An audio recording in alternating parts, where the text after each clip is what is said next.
Bienvenue dans Balado et cette série spéciale au cœur du Saint-Laurent à la découverte des espèces en péril. Aujourd'hui, on vous parle de l'anguille d'Amérique. Sérieusement, Lynn? Tu veux vraiment qu'on fasse un épisode sur l'anguille, cette espèce visqueuse et qui, selon le dicton, se tiendrait sous les roches?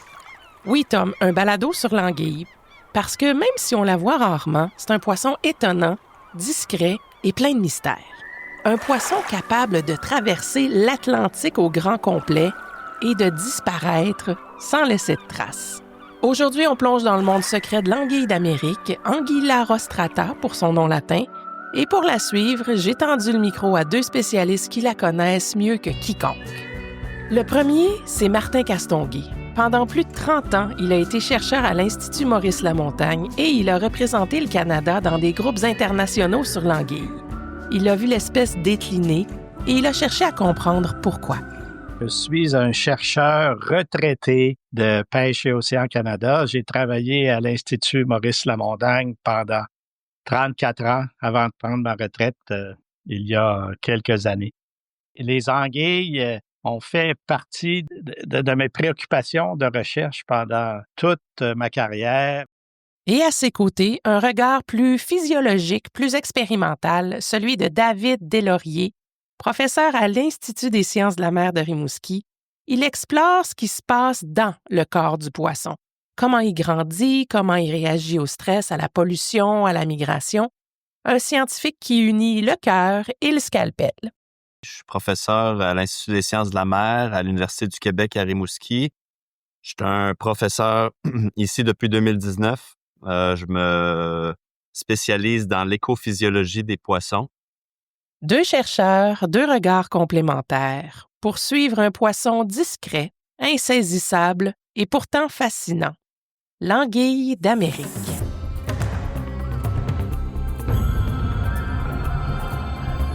Alors, c'est quoi une anguille? Un poisson? Un serpent? Une rumeur glissante? On va laisser nos deux experts nous la présenter et visiblement, ils ont eu la même première impression. Ben, une anguille, c'est un poisson anguilliforme, comme on dit, c'est-à-dire un poisson qui a l'air un peu d'un serpent. Ouais, en fait, ça ressemble à un serpent. Ça peut faire peur un peu. Au Québec, on a quand même des grosses anguilles. Qui peut mesurer de 50 à 80 puis même 100 centimètres. Mais c'est des poissons qui sont pas du tout agressifs, qui vous feront aucun mal, là, qui vont même se sauver de vous autres là, si vous approchez trop. Voilà, pas de crocs, pas de piqûres, juste un long poisson discret qui n'aime pas les projecteurs. Elles n'ont pas l'air rapides, mais elles sont capables de prouesses. Les jeunes anguilles sont de véritables escaladeuses. Elles peuvent remonter les parois rocheuses humides, franchir des petits obstacles et même se faufiler dans les fissures pour remonter une rivière. On les appelle parfois anguillettes ou civelles et elles ne reculent devant rien.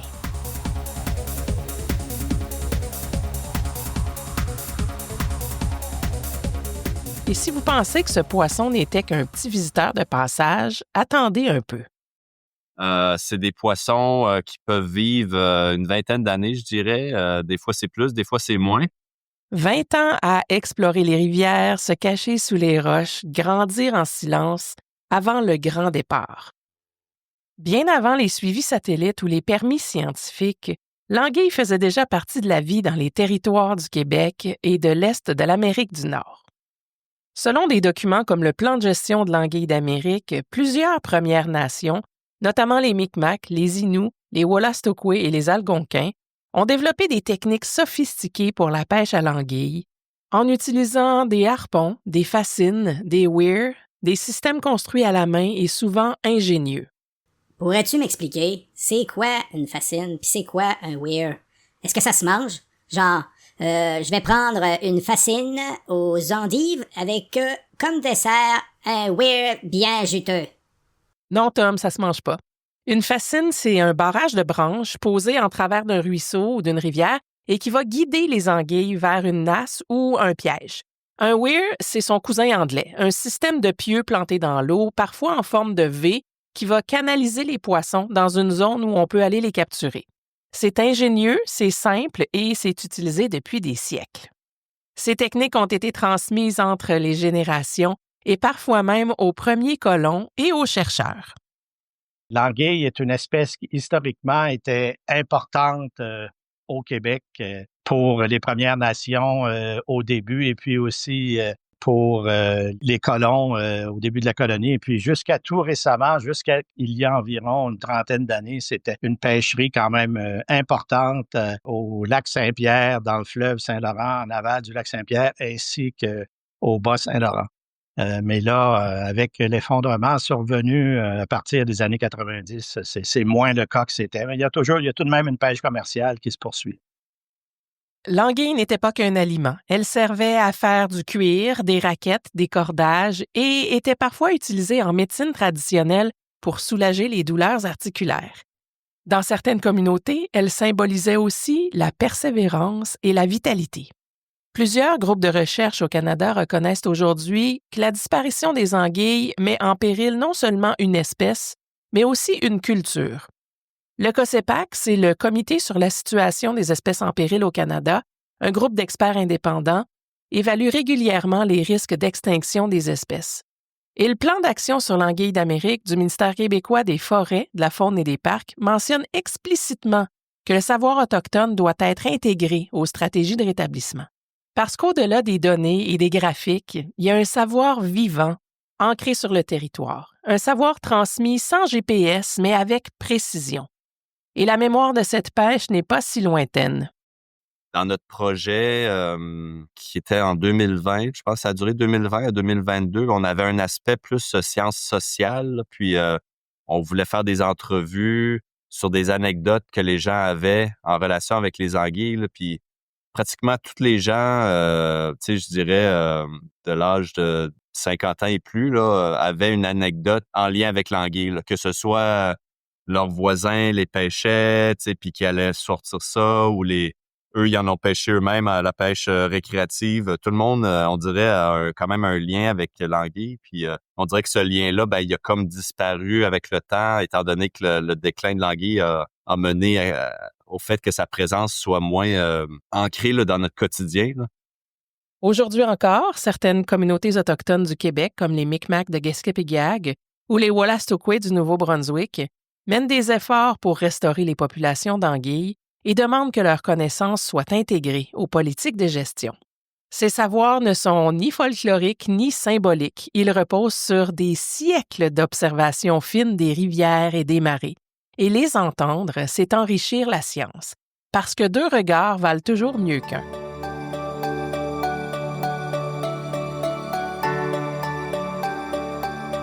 Avant de suivre les anguilles à travers l'Atlantique, il faut d'abord les rencontrer quelque part dans la vase. C'est dans les années 80 que Martin Castonguay croise pour la première fois le chemin de l'anguille. Doctorant en océanographie, il tombe sur un groupe qui étudie cette espèce étrange. Et il embarque sans le savoir pour un voyage scientifique de 40 ans. D'abord, j'ai travaillé dans un groupe qui étudiait la biologie océanique de l'anguille lors de mon doctorat. Puis ensuite, quand je suis arrivé à Pêche-Océan, j'ai eu toutes sortes d'occasions pour faire des projets de recherche sur l'anguille tout au cours de ma carrière, souvent en collaboration avec mes collègues de la province. Quant à David Deslauriers, c'est sur le terrain, à l'île d'Orléans, littéralement les pieds dans la boîte, qu'il découvre l'anguille. Moi, j'ai été exposé aux anguilles là, à un assez jeune âge là, à l'île d'Orléans. Là, j'ai travaillé avec un pêcheur commercial lorsque la pêche était encore assez commune là, au Québec. Donc, c'était un pêcheur qui était basé à l'île d'Orléans puis qui pêchait dans le coin de Québec l'anguille. Donc, moi, je l'ai assisté là, pendant, je pense, c'était 3 étés. Là, donc, on allait installer les pêches anguilles. C'était quand même beaucoup d'ouvrages pour capturer les anguilles lorsqu'ils étaient en migration pour la reproduction à l'automne. Donc, on passait l'été à monter ça. Il fallait y aller quand c'était les marées basses. Donc, on pouvait seulement travailler quelques heures par jour. Puis, ça prenait pratiquement tout l'été à monter ces installations-là. Puis après ça, je suis parti du Québec pour mes études. Donc, j'ai pas retravaillé à ce moment-là sur les anguilles. Mais quand je suis revenu à l'ISMER au Québec, j'ai initié un projet sur les anguilles là, pour essayer de comprendre justement leur patron de migration, puis l'énergie qu'elles utilisent là, lors des migrations. Donc, j'ai pu travailler sur un projet sur l'anguille du Saint-Laurent. Donc, ça a été bien intéressant. Nos deux chercheurs ont deux parcours différents, mais un même point de départ, la curiosité. et une étrange créature qui les a accrochés pour de bon. Étudier les anguilles, c'est un peu comme suivre des ombres sous l'eau. Elles nagent la nuit, se cachent le jour et ne laissent presque aucune trace. Et oui, les anguilles se déplacent la nuit, elles évitent la lumière, se faufilent dans les courants et disparaissent. Personnellement, ce qui m'impressionne le plus depuis que je travaille à la réalisation de cet épisode sur l'anguille, c'est de réaliser à quel point elles font un extraordinaire voyage au cours de leur vie. Les anguilles, lorsqu'ils sont en âge de se reproduire, ils vont entreprendre vraiment une longue migration de 5 000 à 6 000 kilomètres environ, là, jusqu'à dans la mer des Sargasses, là, qui est un endroit dans l'océan Atlantique où les anguilles et d'Amérique, les anguilles qu'on retrouve au Québec, puis les anguilles européennes aussi se retrouvent pour se reproduire. Quand on pense à l'espèce sœur qui est l'anguille européenne, qui pouvait partir, si on prend un cas extrême, d'une île aussi loin que le fond est de la Méditerranée et puis retourner dans la mer des Sargasses, c'est un voyage, ça, de 10 000 kilomètres tout près, là. Ça fait que, mais pour l'anguille du Saint-Laurent, c'est quand même un grand voyage aussi quand les anguilles partent du lac Ontario et puis retournent à la mer des Sargasses. C'est un très grand voyage. C'est un voyage qu'elles font 2 fois. Quand elles sont jeunes, pour remonter, pour envahir les eaux d'eau douce, le Saint-Laurent, et d'autres cours d'eau partout dans l'est de l'Amérique du Nord. Et puis à la fin de leur vie, quand elles retournent pour boucler la boucle, compléter le cycle vital, quand elles retournent frayer dans la mer des Sargasses. Excusez-moi de vous interrompre, mais j'aimerais ça savoir, la mer des Sargasses, c'est où? C'est quoi qu'il y a là-dedans? Où est-ce qu'était le 4 novembre au soir? Pouvez-vous nous donner plus d'informations, s'il vous plaît? La mer des Sargasses, c'est pas une mer comme les autres. Il n'y a pas de côte, pas de plage, pas d'île, juste de l'eau. Beaucoup d'eau. C'est un coin de l'océan Atlantique au large des Bermudes, délimité non pas par des terres, mais par des courants. Le Gulf Stream, le courant des Canaries, le courant nord-équatorial, et à l'intérieur, une immense zone calme, chaude, pleine d'algues flottantes, les sargasses.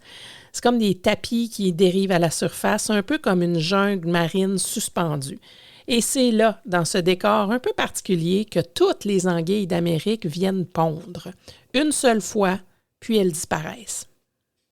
Donc, c'est impressionnant là, quand même, la migration, 6 000 kilomètres, là, ça équivaut à la longueur du Canada à peu près. Là. Fait que vous pouvez vous imaginer un poisson de cette taille-là qui traverse cette distance-là.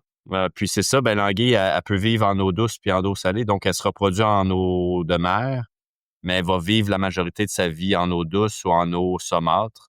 Donc, c'est l'inverse du cycle de vie des saumons là, qu'on appelle les cycles de vie anadromes. Là. Les anguilles, on appelle leur cycle de vie catadrome. Puis, il y a de la recherche qui s'intéresse à la migration des anguilles. Donc, ça fait quand même assez longtemps qu'on connaît qu'ils vont dans la mer des Sargasses, mais on ne sait pas exactement le parcours qu'ils vont utiliser là, pour s'y rendre. Tant au niveau des adultes qui vont s'y rendre pour se reproduire, mais il y a aussi toutes les larves d'anguilles là, qui vont ressortir de ces endroits-là.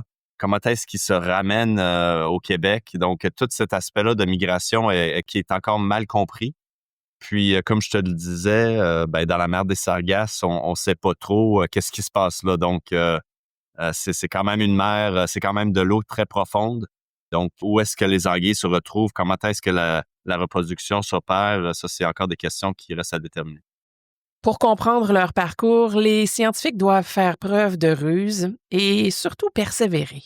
Nous, on a réussi en tracking avec des tags satellites à suivre le parcours d'anguilles jusqu'en mer des Sargasses, mais on s'est pas rendu jusqu'au site de frais. Les tags se sont détachés. Ces balises-là, souvent, l'effet limitant, c'est la durée de vie, puis leur coût. Donc, on peut pas en mettre sur beaucoup d'anguilles. Puis, éventuellement, la batterie, elle va manquer, ce qui va faire en sorte qu'on sera pas en mesure de suivre la migration complète du poisson. Le poisson peut se faire manger aussi ou mourir en cours de route. Grâce à ces suivis, on sait que les anguilles quittent le Québec à l'automne et parcourent jusqu'à 6 000 kilomètres vers la mer des Sargasses sans s'arrêter pour se nourrir. Des études de l'Université d'Aarhus au Danemark ont montré qu'elles peuvent descendre à plus de 800 mètres de profondeur. Elles utilisent les courants comme le Gulf Stream pour avancer.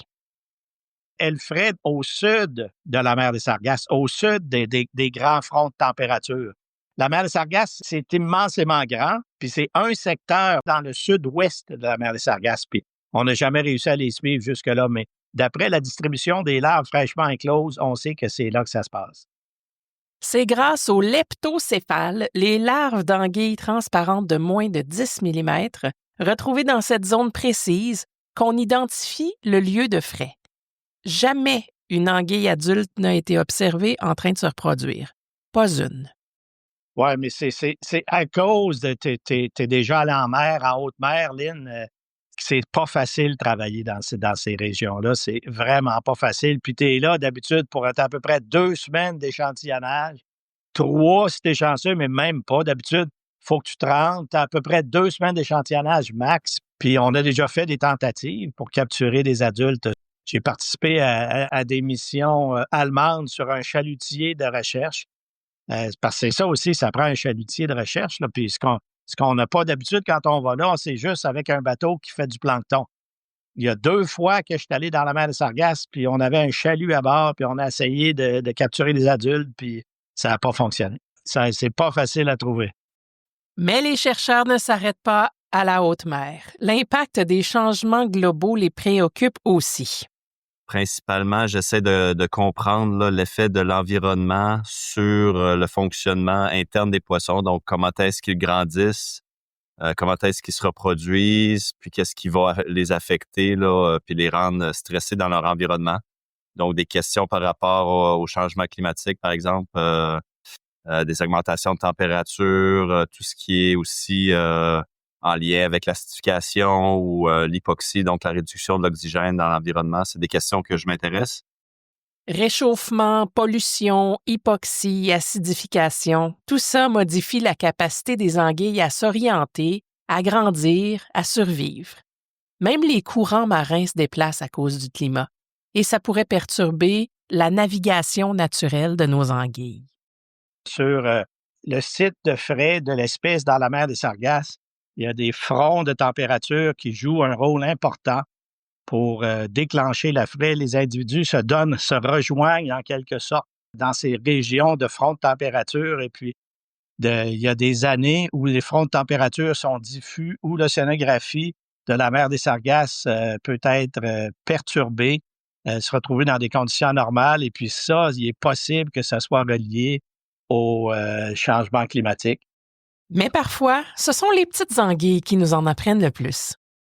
Au début de l'été, au mois de juin, les bébés anguilles, les civelles qu'on appelle, ou les anguillettes, les jeunes anguilles, un peu plus vieilles que les civelles, remontent les parois rocheuses humides. On peut voir là, les jeunes anguilles, là, les anguillettes, remonter ces cours d'eau là, pour essayer de coloniser des cours d'eau un peu plus haut. Si vous avez la chance de voir ça, c'est quand même impressionnant. On peut encore voir ça. Sur certaines rivières, c'est possible de voir ça. Et puis ça, on peut voir des grandes abondances à l'occasion. Oui, vous avez bien entendu, des poissons qui grimpent des roches en ondulant avec détermination. Même pas besoin d'échelle à poisson.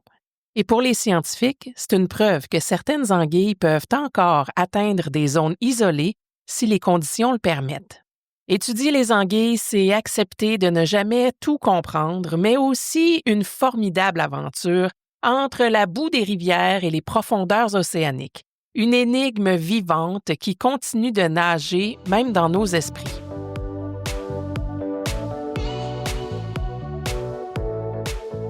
Autrefois, l'anguille d'Amérique grouillait dans le Saint-Laurent. Mais aujourd'hui, c'est une espèce menacée et les chiffres parlent fort. Depuis 2012, elle est officiellement désignée comme espèce en voie de disparition au Canada.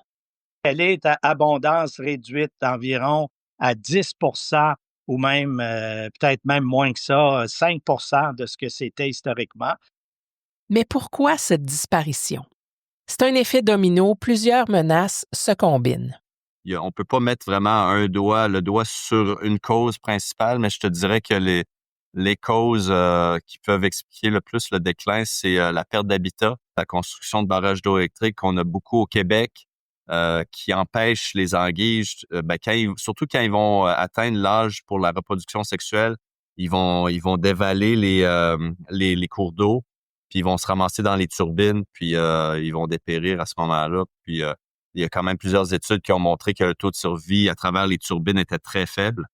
Avant ça, l'anguille se rendait jusqu'au lac Ontario et puis grandissait au lac Ontario. Une bonne proportion des individus utilisaient ce patron de distribution-là pour leur croissance en eau douce. Mais on a construit des barrages, 2 grands barrages, un au Québec et puis un en Ontario, à Beauharnois et puis à Moose Saunders, qui ont rendu très difficile la tâche aux anguilles pour se rendre en amont du réseau hydrographique. Ça fait que ça a représenté des pertes d'habitat puis des mortalités importantes pour les anguilles.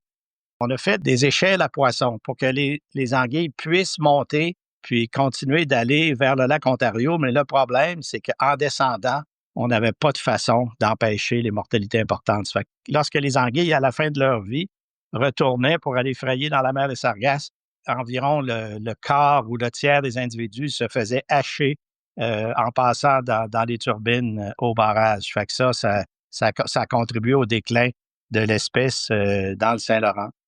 On n'a pas besoin de creuser beaucoup pour réaliser ce qui s'est produit. Comme j'habite à Rimouski, puis il y a un lac à Saint-Anaclet, au sud, en haut de Rimouski, qui s'appelle le lac à l'anguille, qui a déjà été même une prise d'eau pour Rimouski. Ça fait peut-être, 30 ou 50 ans qu'il n'y a plus d'anguilles là-dedans, que les anguilles ne remontent plus au lac à l'anguille parce que les cours d'eau qui leur permettaient de s'y rendre ont été endommagés. Et puis maintenant, le petit ruisseau qui connecte le lac à l'anguille à l'estuaire du Saint-Laurent passe sous la 132. Et puis l'anguille devrait franchir des calvettes, des ponceaux très longs qui rendent cet habitat-là pas du tout propice pour que l'anguille retourne au lac à l'anguille. Ça fait que la toponymie est là, c'est toujours là, mais ça fait longtemps qu'il n'y a plus d'anguilles là. Des ponceaux trop longs, des rivières déconnectées, des lacs orphelins. Quand les chemins de l'eau sont coupés, les anguilles ne peuvent plus coloniser. Il y a aussi un autre facteur qui rentre en ligne de compte, la pêche. Je sais pas, là, il y a peut-être une 50aine d'années et plus, là, quand vous vous promeniez le long du fleuve Saint-Laurent, là, on pouvait voir les fascines anguilles là, assez régulièrement. Donc, il y avait quand même une pression de pêche assez importante. Maintenant, c'est plus le cas parce que le gouvernement a racheté pratiquement tous les permis de pêche. Mais il y a eu une pression de pêche quand même importante là, qui a mené au déclin. Les anguilles ont été pêchées des 2 côtés de leur vie. Toutes petites quand elles arrivaient sur la côte, les civelles, et adultes juste avant de repartir. Puis la pression de pêche, elle s'est opérée tant au niveau des adultes qui vont migrer vers la mer des Sargasses, donc le stade reproducteur, mais aussi au niveau des jeunes stades de vie d'anguilles. Donc, dans les provinces maritimes, là, il y a le stade de vie des civelles qu'on appelle. C'est vraiment les jeunes stades de vie d'anguilles qui sont comme transparentes, là, puis qui sont vraiment prisées par des marchés européens puis des marchés asiatiques. Donc, il y a de la pêche de ça. Mais ça, c'est le jeune stade de vie qui va aller coloniser là, tous les cours d'eau où les anguilles habitent. Donc, s'il y a une surpêche de ça, ça va affecter les populations. Donc, il y a eu comme de la pêche des 2 côtés là, du cycle vital de l'anguille, ce qui les a pas aidés.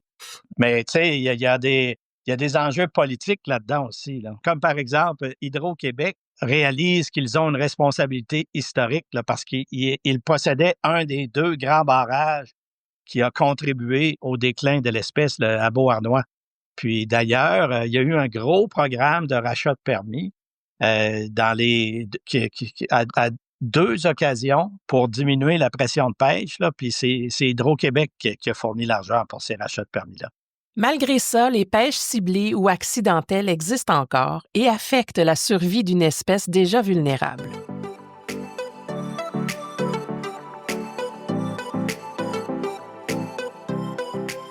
L'autre catégorie d'enjeux, c'est tout ce qui concerne la contamination de nos eaux. Puis là, il y a aussi toutes les questions de contamination de l'eau qui a mené aussi à certaines études à démontrer que les anguilles accumulaient des toxines là, qui pouvaient nuire à leur développement puis à leur survie. Mercure, pesticides, BPC, des poisons invisibles qui s'accumulent lentement dans leur corps pendant 20 ans. Et évidemment, il y a le changement climatique.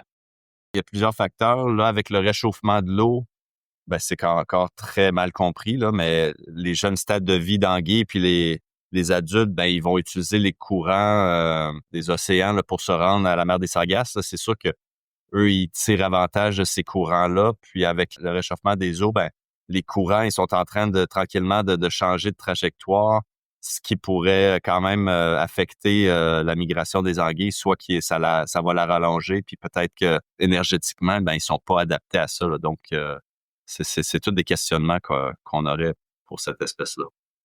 Des anguilles qui dépendent des courants pour naviguer. Et si les courants changent, elles peuvent se perdre, s'épuiser ou ne jamais arriver à destination. Une seule femelle anguille peut pondre jusqu'à 22 millions d'œufs. Mais si elle meurt dans une turbine avant la mer des Sargasses, ses œufs ne verront jamais le jour. On ne parle pas ici d'un déclin discret. On parle d'une espèce jadis omniprésente qui disparaît sans bruit.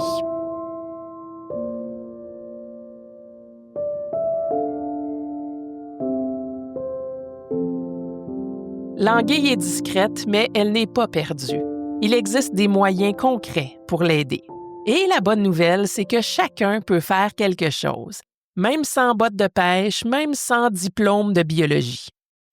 Ce que le commun des mortels peut faire, je me suis gratté la tête un peu, c'est pas évident de répondre à ça. Dans un premier temps, d'être conscient de cette problématique-là, c'est quand même une première étape qui est très importante, de comprendre ce qui se passe. Peut-être joindre des organismes de bassins versants qui visent à augmenter la connectivité ou enlever des petits barrages, puis à mieux que faire ce que les rivières puissent bien couler et puis permettre aux anguilles de passer partout. Il y a des organismes comme des organismes ZIP, par exemple, et tout, mais je dis ça, ça peut être un exemple, mais c'est pas évident non plus.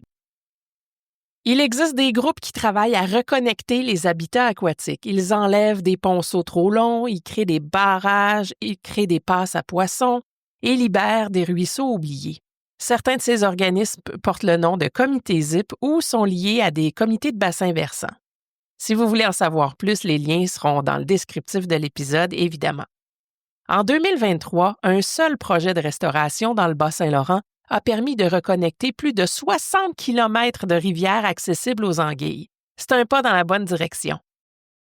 Une autre chose qu'on peut faire, c'est de réduire la pollution à la source. Éviter d'utiliser des produits chimiques là, quand on travaille dehors chez soi, là, comme des engrais chimiques qui se ramassent dans les rivières ou les pesticides, ça peut être néfaste. Tout ce qu'on répand sur la pelouse finit un jour dans l'eau. Et les anguilles, comme les autres espèces, accumulent les toxines. Changer nos habitudes dans les jardins, c'est protéger aussi la vie sous l'eau. Ce qu'on peut faire aussi, c'est juste observer et documenter la nature. Puis, une autre chose qui peut être intéressante, là, c'est de documenter la présence des espèces que l'on observe. Des fois, on veut observer des oiseaux, ou des mammifères ou des poissons, il y a des applications, là, je pense à iNaturalist, là, par exemple. Il y a possibilité de dire à telle place, j'ai vu une anguille, puis là, tu la rentres sur ta carte. Comme ça, c'est documenté. C'est peut-être pas des rivières qui sont nécessairement étudiées par le ministère provincial, mais au moins, ça donne une trace que il y a une anguille qui a été vue à cet endroit-là, puis ces données-là peuvent être utilisées pour la conservation des espèces par la suite. Tu vois une anguille, tu l'indiques dans une appli comme iNaturalist. Et hop, tu aides les chercheurs à savoir où elles sont. Même une seule observation peut devenir une donnée très précieuse. On peut aussi, pour tout le monde, agir localement. Il y a plusieurs choses qui peuvent être faites. Là. Souvent, il y a des activités, je pense que tu en organises, Lynn, pour ramasser les déchets le long des berges, le long des rivières. Ça peut aider. Oui, nettoyer les berges, c'est très simple et ça évite qu'une anguille ne se prenne dans un sac de plastique ou que l'eau se charge de déchets qu'on voit pas tout le temps. Si tu veux organiser ce genre de nettoyage avec ta classe ou ton école, c'est vraiment super simple et encore une fois, on va te mettre tout ce qu'il te faut comme instruction dans le descriptif de l'épisode. Et finalement, Peut-être que la meilleure façon d'aider les anguilles, ce serait d'apprendre à les connaître et de prendre un peu de temps pour aller les rencontrer. Pour les jeunes, ça serait de se sensibiliser, pas seulement à l'anguille, mais à l'habitat de l'anguille qui comporte plein d'autres espèces. Donc, aller vers les rivières. Quand moi j'étais jeune, je passais mes étés proches des cours d'eau.